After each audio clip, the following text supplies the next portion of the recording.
أعوذ بالله من الشيطان الرجيم بسم الله الرحمن الرحيم سورة البقرہ آیت نمبر 40۔ يا بني إسرائيل اذكروا نعمتي التي أنعمت عليكم وأوفوا بعهدي أوف بعهدكم وإياي فارهبون۔ ترجمہ: اے بنی اسرائیل، میری وہ نعمت یاد کرو جو میں نے تم کو عطا کی تھی، اور تم مجھ سے کیا ہوا عہد پورا کرو تاکہ میں بھی تم سے کیا ہوا عہد پورا کروں، اور تم کسی اور سے نہیں بلکہ صرف مجھی سے ڈرو۔ تفسیر: اسرائیل حضرت یعقوب علیہ السلام کا دوسرا نام ہے۔ ان کی اولاد کو بنی اسرائیل کہا جاتا ہے۔ تمام تر یہودی اور اکثر عیسائی اسی نسل سے تعلق رکھتے تھے۔ مدینہ منورہ میں یہودیوں کی اچھی خاصی تعداد آباد تھی،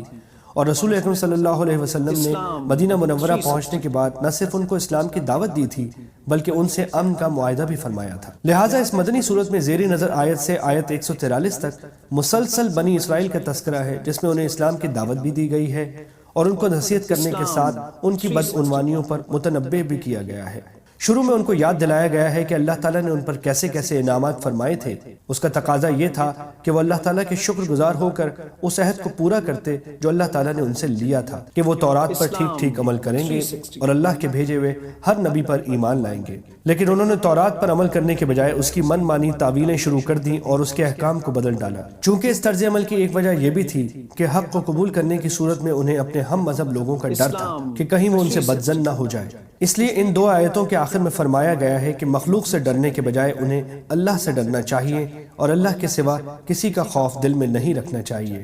آیت نمبر 41۔ وآمنوا بما أنزلت مصدقا لما معكم ولا تكونوا أول كافر به ولا تشتروا بآياتي ثمنا قليلا وإياي فاتقون۔ ترجمہ: اور جو کلام میں نے نازل کیا ہے اس پر ایمان لاؤ، جبکہ وہ اس کتاب یعنی تورات کی تصدیق بھی کر رہا ہے جو تمہارے پاس ہے، اور تم ہی سب سے پہلے اس کے منکر نہ بن جاؤ، اور میری آیتوں کو معمولی سی قیمت لے کر نہ بیچو، اور کسی اور کے بجائے صرف میرا خوف دل میں رکھو۔ تفسیر: بنی اسرائیل کو یاد دلایا جا رہا ہے کہ قرآن کریم وہی دعوت لے کر آیا ہے جو تورات اور انجیل کی دعوت تھی، اور جن آسمانی کتابوں پر وہ ایمان رکھتے ہیں قرآن کریم انہیں جھٹلانے کے بجائے دو طرح سے ان کی تصدیق کرتا ہے۔ ایک اس لحاظ سے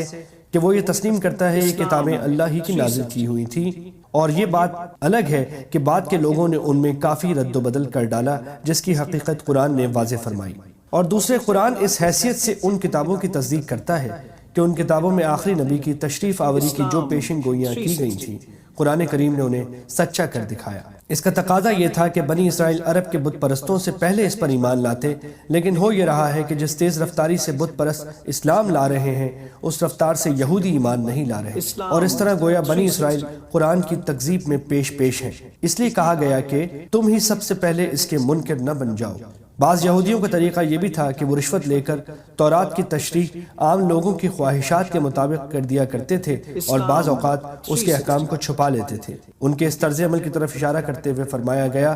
میری آیتوں کو معمولی سی قیمت لے کر نہ بیچو، اور حق کو باطل کے ساتھ گڈمڈ نہ کرو، اور نہ حق کی بات کو چھپاؤ۔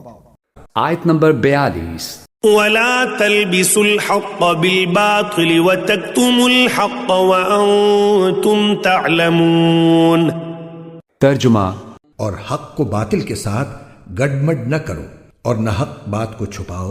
جبکہ اصل حقیقت تم اچھی طرح جانتے ہو۔ تفسیر: اس آیت کو سمجھنے کے لیے یہ بات پیش نظر رہنی چاہیے کہ اہل عرب بالعموم ناخواندہ لوگ تھے، اور ان کے مقابلے میں یہودیوں کے اندر ویسے بھی تعلیم کا چرچا زیادہ تھا، اور انفرادی طور پر ان میں ایسے جلیل القدر عالم پائے جاتے تھے جن کی شہرت عرب کے باہر تک پہنچی ہوئی تھی۔ اس وجہ سے عربوں پر یہودیوں کا علمی رعب بہت زیادہ تھا۔ پھر ان کے علماء اور مشائخ نے اپنے مذہبی درباروں کی ظاہری شان جما کر اور اپنی جھاڑ پھونک اور تعویذ گنڈوں کا کاروبار چلا کر اس روب کو اور بھی زیادہ گہرا اور وسیع کر دیا تھا۔ خصوصیت کے ساتھ اہل مدینہ ان سے بے حد مرعوب تھے، کیونکہ ان کے آس پاس بڑے بڑے یہودی قبائل آباد تھے۔ رات دن کا ان سے میل جول تھا، اور اس میل جول میں وہ ان سے اسی طرح شدت کے ساتھ متاثر تھے جس طرح ایک ان پڑھ آبادی زیادہ تعلیم یافتہ، زیادہ متمدن اور زیادہ نمایاں مذہبی تشخص رکھنے والے ہمسایوں سے متاثر ہوا کرتی ہے۔